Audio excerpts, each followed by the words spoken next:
துன்மார்க்கருடைய பாதை எப்படி இருக்கும்?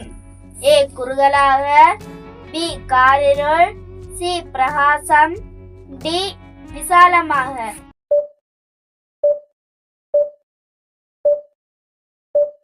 சரியான விடை பி காரிருள்.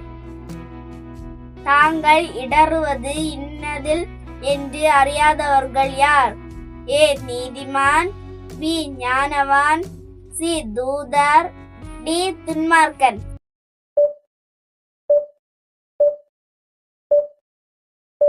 சரியான விடை டி துன்மார்க்கன். நம்முடைய செவியை எதற்கு சாய்க்க வேண்டும்? ஏ வேதவசனம், பி பொய், சி இச்சை, டி களியாட்டு.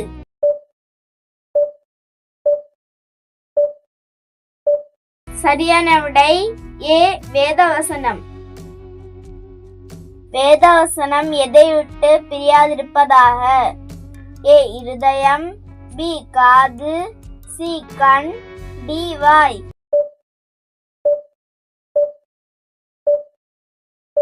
சரியான விடை சி கண்.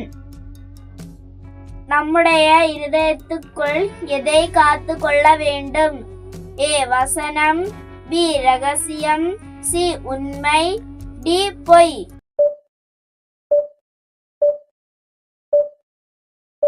சரியான விடை ஏ வசனம்.